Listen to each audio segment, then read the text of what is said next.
नमस्कार, मैं हूं राजकिशोर। अमर उजाला में आपका बहुत बहुत स्वागत है। बिहार के चुनाव में जब मैं घूम रहा हूं तो तमाम लोगों से मेरी बात हो रही है, लेकिन फिलहाल जिस शख्सियत के साथ मैं मौजूद हूं, तो यूं कह सकते हैं कि न सिर्फ बिहार की राजनीतिक नब्ज, बल्कि देश के राजनीतिक इतिहास में जब कुछ चेहरों की बात होगी, तो उनमें वो बहुत महत्वपूर्ण है, अग्रणी है। इस समय हमारे साथ कांग्रेस के वरिष्ठ नेता और सांसद तारिक अनवर साहब हैं। लंबा राजनीतिक इतिहास है, वो गिनाने बैठूंगा तो इंटरव्यू का वक्त निकल जाएगा, इसलिए सीधे सवालों पर आता हूं। तारिक साहब, बहुत बहुत स्वागत और धन्यवाद आपका अमर उजाला से बातचीत करने बहुत के बहुत लिए। धन्यवाद आपका। आप यहाँ तशरीफ लाए।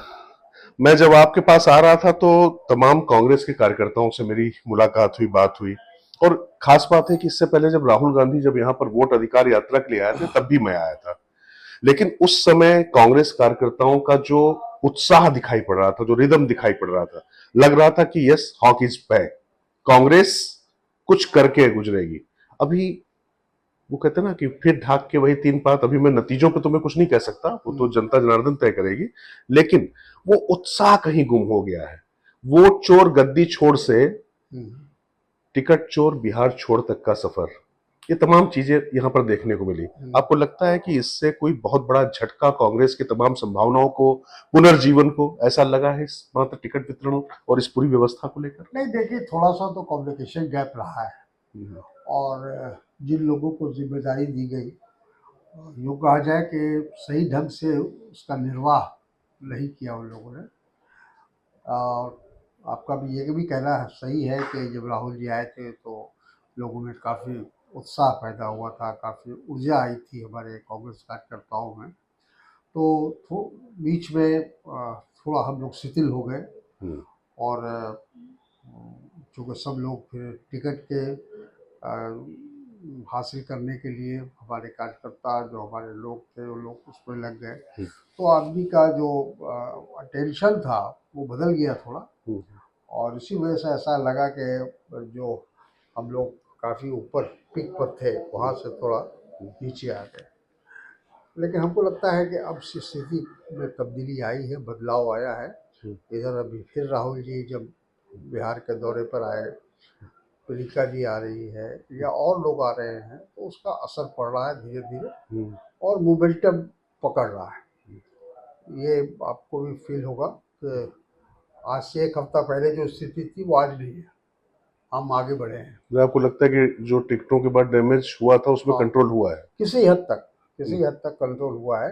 अगर ये घटना नहीं होती तो शायद हम लोग और ज़्यादा मजबूती से आगे बढ़ते और अच्छा परिणाम देते। लेकिन ये सब की वजह से थोड़ा कंट्रोवर्सी हुई, थोड़ा विवाद हुआ, कुछ चीज़ें बाहर निकल कर आई। तो ऐसा लगा कि जो जिस तेज़ गति के साथ हम आगे बढ़ रहे थे उसमें एक रुकावट पैदा हुई। तो तारिक साहब, लेकिन आप कह तो रहे हैं कि ये जो चीजें हुई हैं, एक तो 70 से 61 सीटें हो गई कांग्रेस की, और 61 में भी क्या हुआ कि 8-9 में फ्रेंडली फाइट हो रही है, जिसमें दूसरे जो आपके सहयोगी दल है उन्होंने भी लड़ा दिया है। और इसके बीच में तुर्रा तो ये है कि तमाम जो भारतीय जनता पार्टी राष्ट्रीय स्वयंसेवक संघ की पृष्ठभूमि के थे, राहुल गांधी को मैंने देखा कि पता नहीं क्या क्या राष्ट्रीय आपदा कहने वाले व्यक्ति को भी टिकट दे दिया गया। योगेंद्र यादव जी के बड़े करीबी बताए जाते हैं वो, उसके बाद उनका टिकट कटता है। और ऐसे तमाम टिकटों की एक श्रृंखला है। और उस पर भी जो सबसे महत्वपूर्ण बात है, पिछली बार ये कहा जा रहा था कि 32 सीटें ऐसी दी गई हैं कांग्रेस को 70 में से, जिसमें से कभी वो जीत ही नहीं पाए हैं 90 के दशक से। महागठबंधन के लोग जितने लोग लड़ रहे हैं, उसमें भी 28 कांग्रेस के खाते में दे दी गई। तो पहले 9 वहां कम, उसमें 28 या 29 सीटें ऐसी जिनके बारे में लोग कह रहे हैं, कांग्रेस में मैंने दिल्ली में सुना, कह रहे हैं उनको माइनस कर दीजिए। और उस पर 8-9 में आपके जो दोस्ताना फाइट जो हो रही वो हो रही है। तो कहां से आपको स्थितियां सुधरी हुई नजर आ रही है? नहीं, देखिए, पब्लिक के अंदर जो है ना थोड़ा बदलाव आया। एक तो जनरल पब्लिक ओपिनियन ये है, जो हमने एसेस किया है, वो कहाँ तक सही हम नहीं कह सकते, कि लोग बदलाव चाहते हैं, तब्दीली चाहते हैं। तो कुछ जो बातें जो हमको और टिकट डिस्ट्रीब्यूशन को लेके जो थोड़ा नुकसान हुआ, अब वो धीरे धीरे धीरे अब वो हम उसको मेकअप कर रहे हैं। और आपका कहना सही है कि पिछली बार 70 में हमको सिर्फ 19 सीट प्राप्त हुई थी। अब वो हमारा बहुत बड़ा सेटबैक था। और यूँ कहा जाए कि उस समय जो इंडिया गठबंधन की जो सरकार बनने वाली थी, वो अगर नहीं बनी तो उसके लिए कांग्रेस जिम्मेदार है पिछली बार। और इस बार भी हमको लगता है कि अगर कांग्रेस से का प्रदर्शन ठीक नहीं हुआ तो फिर नुकसान हो सकता है। तो इसीलिए हम लोग सब लोग ये चाहते हैं कि भाई आने वाले समय में हम लोग का प्रदर्शन ठीक हो, अच्छे रिजल्ट हो, अच्छा परिणाम आए। और वो भी सही है कि कुछ ऐसी डिफ़िकल्ट सीटें हैं जिसको हम लोगों को दी गई है। तो सवाल उसमें ऐसा होता है कि जब हम गठबंधन के तालमेल करते हैं तो कुछ गिव एंड टेक करना पड़ता है। कुछ हार्ड सीट, ऐसी सीटें जो डिफ़िकल्ट हैं उनको हम लोग ले रहे हैं, उनको भी दे रहे हैं। हर पार्टी के हिस्से में थोड़ा थोड़ा वो जा रहा है, और जो विनिंग सीट है वो भी हमारे हिस्से में आ रहा है।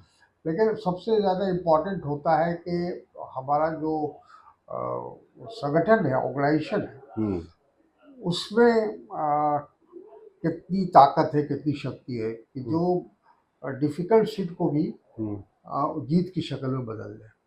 नहीं, पर मैं वही आपसे समझना चाह रहा हूँ, क्योंकि उत्साह है नहीं कार्यकर्ता, बल्कि जो यहाँ पर मतलब कृष्णा लवरू जी जो यहाँ पर आए थे उनके खिलाफ हमने यहाँ से लेकर दिल्ली तक पूरा एक वो देखा।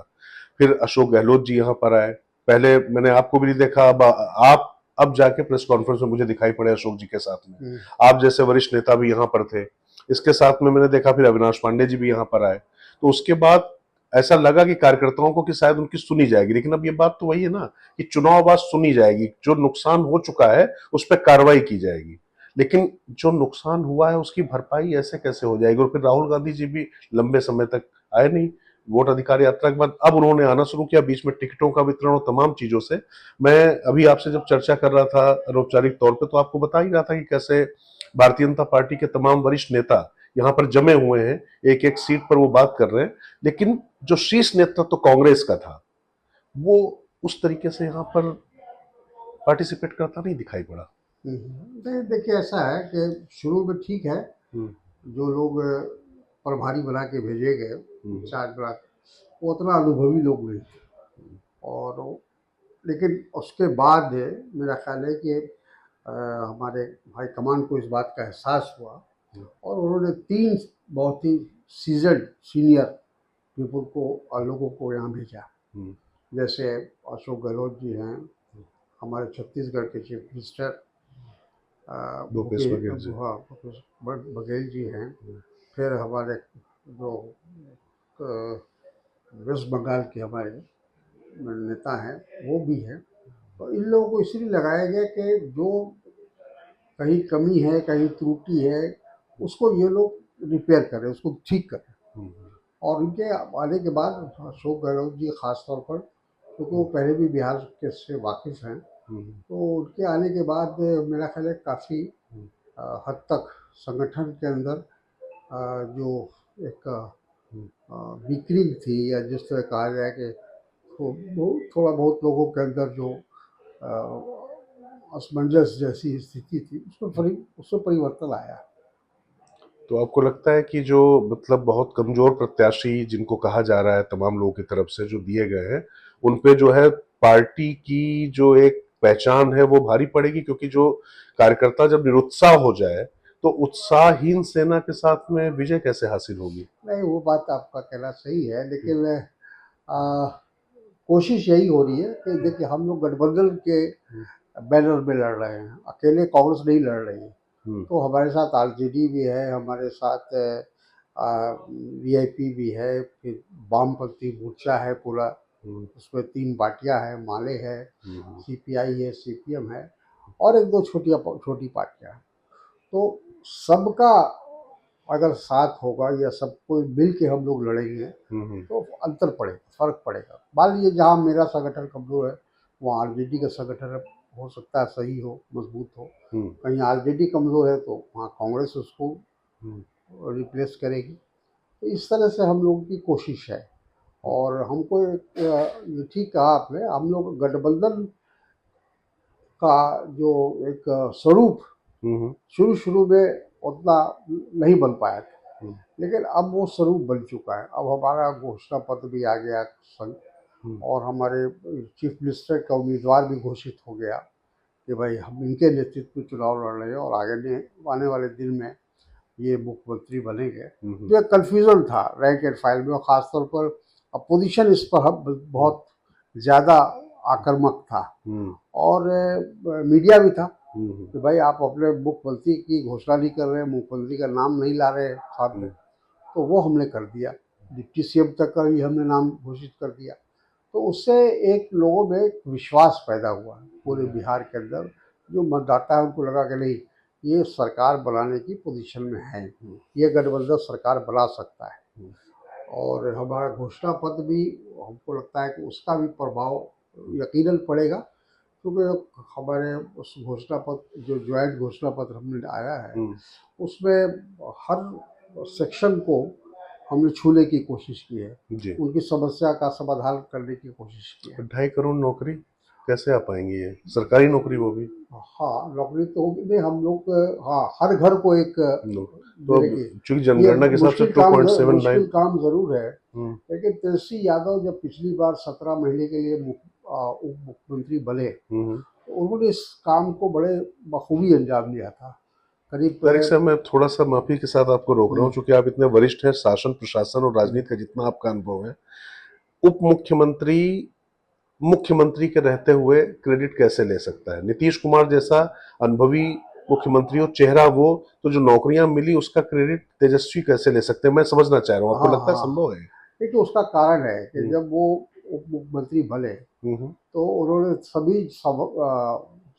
जो सरकारी नौकरियां थी हम्म, अलग अलग विभाग में, टीचर्स का मामला था, या और कहीं कहीं ऐसी बात थी, हर विभाग में उन्होंने उसका, हमको लगता है कि अध्ययन किया, हम्म, और अध्ययन करने के बाद एक उन्होंने ऐसा प्रयास किया, और सरकार उस वक्त ठीक थी, मुख्यमंत्री नीतीश कुमार थे, लेकिन मुख्यमंत्री नीतीश कुमार तो 15 साल से मुख्यमंत्री बने हुए थे, हम्म, लेकिन उन्होंने कभी इसका प्रयास नहीं किया हम्म, कि जो लोग जो जगह खाली है अलग उनको भरा अलग जाए। विभागों में, उसको भरा जाए। हम्म, तो इस काम को मेरा ख्याल है, क्योंकि तेजस्वी यादव का एक ही बहुत बड़ा इलेक्शन इशू रहा बेरोजगारी का, हम्म, पिछली बार भी था, इस बार भी है। तो उन्होंने कोशिश किया, और मेरा ख्याल है कि करीब 5 लाख से हम्म, के आसपास लोगों को हम्म, की बहाली हुई उस दौरान में हुई। हम्म, अगर नीतीश कुमार को क्रेडिट देने की बात है, तो वो 17 महीना अगर आप निकाल दें, हम्म, तो फिर वो नौकरी में उसमें नहीं आती है। हम्म, वो 17 महीने के अंदर ही उन्होंने नौकरी देने का काम किया, और लोगों को अपॉइंटमेंट लेटर्स दिए गए, तो इसीलिए उनको क्रेडिट मिल रहा है। और नौजवानों को ये लग रहा है कि शायद ये बनेंगे, तो हमारी जो सबसे बड़ी समस्या है बेरोजगारी की, किसी हद तक दूर होगी। तो तारिक साहब, आपको लगता है कि 2 करोड़ 79 लाख परिवार है, करीब 16-17 लाख परमानेंट एम्प्लॉई है, संविदा सब मिला लीजिए 25-26 लाख के करीब कुल सरकारी कर्मचारी हैं, उसके बाद 20 महीने में 2 करोड़ से ज्यादा नौकरियां सरकारी देना किसी भी स्टेट के लिए समृद्ध से समृद्ध, ये संभव है? और बिहार के लोग तो बहुत पॉलिटिकल और पढ़ने लिखने में तो बहुत आगे रहते हैं, आंकड़ों के बाजीगर होते हैं, आपको लगता है कि उनके गले उतरेगा ये तथ्य? नहीं, मुश्किल काम जरूर है, और लेकिन मेरा ख्याल है कि वैकेंसी हमारे यहाँ बहुत है अभी भी, और उस वैकेंसी को भरना है, उसको पूरा करना है। और आपका कहना बिल्कुल सही है कि 2 करोड़ मतलब 20 महीने के अंदर हर घर को, परिवार को अगर हम एक रोजगार देने की कोशिश कर रहे हैं, तो ये डिफिकल्ट ज़रूर है, लेकिन एक संकल्प है, एक प्रयास है, एक कोशिश है, उसको हम मतलब उसमें अगर ईमानदारी है, और इसको कहा था कि अगर राजनीतिक इच्छा शक्ति है, तो मुश्किल से मुश्किल काम भी आसान हो जाता है। तो तारिक साहब, बस आखिरी चरण में मैं यही पूछूंगा, चूंकि आपके कांग्रेस में मतलब लगभग 3 युगों का अनुभव है कांग्रेस में आपको, तो पहले भी आप कांग्रेस में रहे, फिर आपने एनसीपी में बहुत प्रमुख भूमिका निभाई, फिर कांग्रेस में वापस आए हैं, तो तब की कांग्रेस और अब की कांग्रेस में नीति, नेता, नेतृत्व, और खासतौर से नेतृत्व के साथ में जो सलाहकार मंडली है, इसको कैसे आप व्याख्यायित करेंगे? नहीं, देखिए वही बात सही है कि हर व्यक्ति की एक अपनी छवि होती है, उसका एक अपना सोचने का नज़रिया होता है। ये नहीं ज़रूरी नहीं कि जो इंदिरा गांधी सोचती थी वो राजीव गांधी उसी नज़रिए को मानते थे, या राजीव गांधी के बाद सोनिया जी आए या राहुल जी आ रहे हैं, आज आगे हैं, लीड कर रहे हैं पार्टी को। तो सबकी सोच एक होती नहीं है, सबके काम करने का अंदाज अलग अलग होता है। और सबसे बड़ी चीज़ है कि एक्सपीरियंस, अनुभव का एक बहुत महत्व होता है। आपका कहना बिल्कुल सही कि जो भी सलाहकार है, जो भी लीडरशिप के नज़दीक है, उनको कितना अनुभव है और कितना वो सही सलाह देते हैं, उस पर बहुत कुछ निर्भर करता है। लेकिन लीडरशिप का तो यही मैं समझता हूँ कि उसका परीक्षा की घड़ी होती है, जब पार्टी डिफ़िकल्टी में हो, पार्टी में क्राइसिस हो किसी तरह का, तो उसको वो कैसे उसको मीट करता है, कैसे उसको निपटाता है, उस पर बहुत कुछ निर्भर करता है। तो राहुल गांधी स्वयं तो बहुत मेहनत कर रहे हैं, कोशिश कर रहे हैं। अब देखा आपने कि 16 दिन उन्होंने अकेले बिहार में लगाया, तो उसी तरह से आज भी वो इलेक्शन में तमाम चुनाव अभियान में वो शामिल हो रहे हैं। तो उनकी तरफ से तो कोई कमी नहीं है, लेकिन ठीक है, अब आप कह सकते हैं कि जो उनके बहुत निकटवर्ती लोग हैं, उनमें कमी हो सकती है, हम इससे इनकार नहीं कर सकते। नहीं, क्योंकि मैं सीधे अगर खुलकर बात करूं, चूंकि अनुभव की आपने बात की, तो बिहार को लेकर तमाम अनुभवी नेता, तमाम लोग रहे हैं। अभी लोगों को भेजा भी गया, इवन आप भी यहाँ पर थे ही, लेकिन कृष्णा अल्लावरू जी को यहाँ पर भेजा गया, और उसके बाद अभी भी वो यहाँ पर है। ऐसा नहीं कि उनको यहाँ से बाहर कर दिया गया, अभी भी वो कॉल्स ले रहे हैं। तो इससे जो कार्यकर्ता नाराज हैं, वो कैसे दूर होगी नाराजगी? आप कह रहे हैं चीजें ठीक हुई हैं। हाँ, नहीं, ऐसा है कि जो इशू था टिकट डिस्ट्रीब्यूशन का, और आगे जो पार्टी के अंदर जो भी इशू आया, वो हाईकमांड ने उसको संज्ञान में लिया। इतना तो हुआ है कि संज्ञान में लिया है।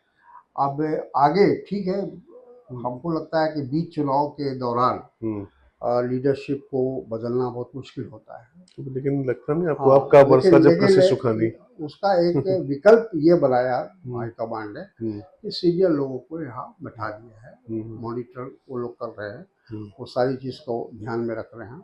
तो मेरा ख्याल है उससे तो फर्क पड़ा है।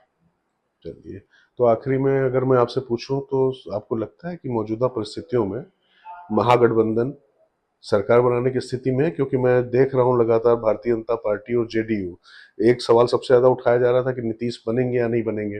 वो तो क्लियर कर दिया उन्होंने कि नीतीश ही रहेंगे। नहीं, क्लियर तो नहीं हुआ। कल भी जो घोषणा पत्र पेश किया लोगों ने, उसमें इस बात की घोषणा नहीं की गई कि हमारे मुख्यमंत्री आने वाले समय में नीतीश कुमार जी होंगे।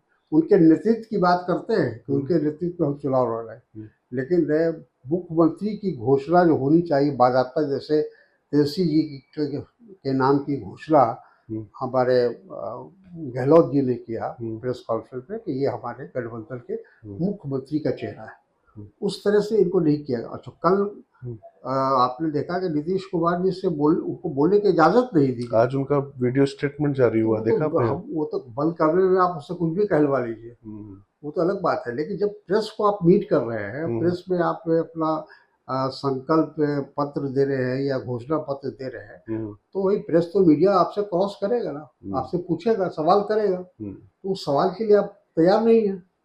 तो हमारे ये तो प्रधानमंत्री वाली जो प्रैक्टिस है उनकी कि हम प्रेस को कभी नहीं मिलेंगे, प्रेस से हम सवाल जवाब नहीं कर सकते हैं, कहीं यहाँ हो, विदेश हो, कहीं भी हो, वो प्रेस से नहीं मिलते हैं। तो या तो उसी तर्ज पर नीतीश कुमार जी को भी कहा गया कि आपको प्रेस के साथ किसी तरह का इंटरेक्शन नहीं करना है।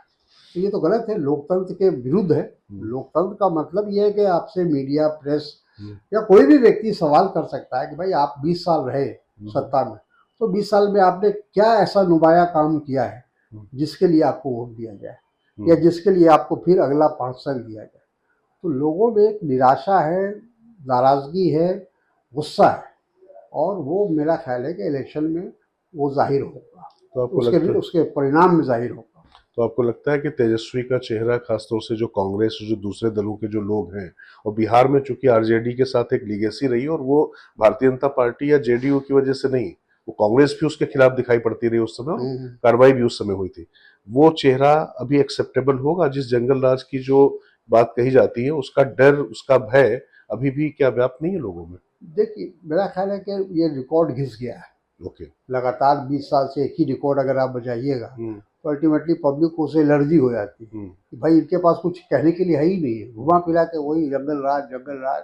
प्रधानमंत्री आ रहे हैं तो वही बोल रहे हैं, गृह मंत्री आ रहे हैं तो वही बोल रहे हैं, और बाकी सब भी बोल रहे हैं। तो एक बात का हम आपको बताएंगे कि पिछली बार तमाम कमजोरियों के बाद हम कह सकते हैं कि हम लोग सिर्फ 12,000 वोट से पीछे है। वो 12,000 हमको मेकअप करना है, और उसके साथ हमको लगता है कि हमारे साथ पिछले चुनाव में विधानसभा में साहनी नहीं थे, वो गुप्ता जी का जो पार्टी है, हाँ, वो नहीं थे, और ऐसे कई लोग, छोटे मोटे लोग को हम लोगों ने जोड़ा है अपने साथ, छोटी छोटी पार्टियों को जोड़ा है, और जो एक होता है सामाजिक गठबंधन, उसको हम लोगों ने करने की कोशिश की है, जोड़ने की कोशिश की है। तो वो हम लोग अगर उसमें कामयाब हो गए तो हमको लगता है कि हम लोग सरकार बना लेंगे, इंडिया गठबंधन की सरकार बनेगी। क्योंकि एक तो लोगों को ये भी लग रहा है कि पिछली बार 12,000 से ये रह गए थे लोग, इनको एक मौका दिया जाए। और तेजस्वी यादव भी यही कह रहे हैं, हर जगह भाषण में कह रहे हैं कि हमको एक अवसर दीजिए, एक मौका तो दीजिए। अगर हम 5 साल में कुछ नहीं कर पाए तो फिर आप आगे बदल सकते हैं।